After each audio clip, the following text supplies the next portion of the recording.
Okay, so I want to shift back a little bit. I want to talk a little bit more about the LED market because it's an interesting market, right? There's so many LED manufacturers out there nowadays, many of them based in China. There's also kind of a proliferation of marketing claims around LED to the point where I've heard one person talk about LED marketing as kind of like the Wild West because you don't know what's what, you don't know what you're allowed to say, what's right, what's wrong.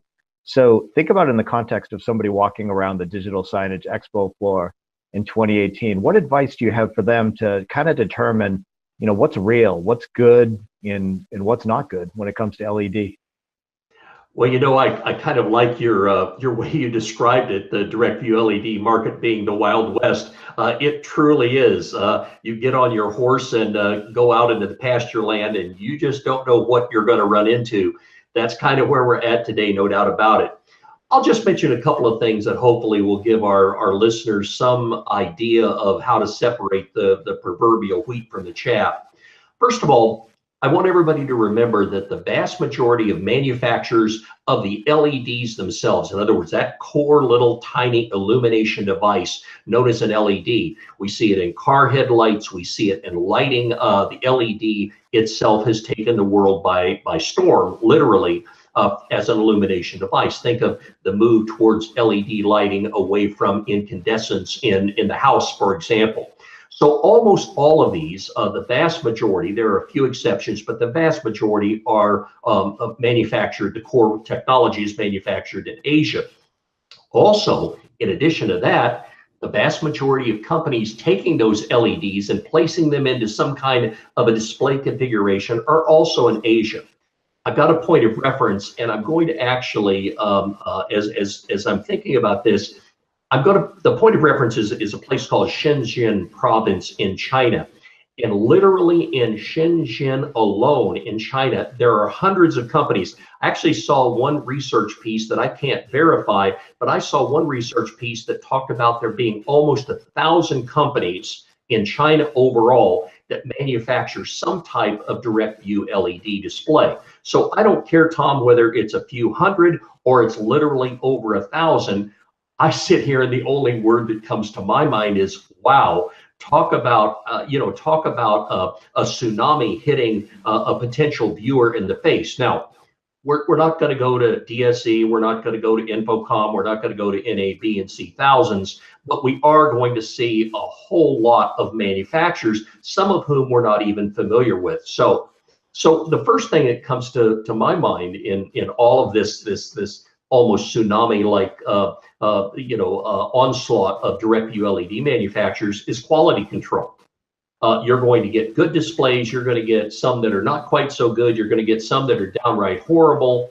And so this kind of begs the question of how do we sort out the great products from those with inferior quality and service? Let's not forget, service is a big issue. One of the interesting things is, and Tom, my guess is that you and many of our listeners have the same issue where you're inundated now with these direct view LED companies, basically from Asia, sending us these notes every day. Oh, I've got these inexpensive displays. You've never heard of the company. You've never heard of what they do. They have no track record, etc.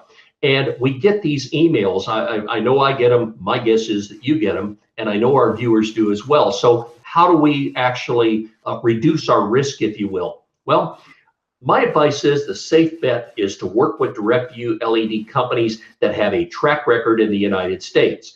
Now, a lot of these companies are doing OEM, original equipment manufacturing, for some of the major names that we deal with. That's almost beside the point. My point is we need to trust the people that we know, the people that have a track records. In other words, people you can trust. All of the major display companies are now getting involved in fine pitch direct view LED, period. All of them. Samsung, Christie, Layard Planar, NNEC, just to name a few. Name a big display company and chances are they're entering direct view LED. There are other names you may not be familiar with, such as Absen and Unilumin, both reliable, substantial companies out of the East.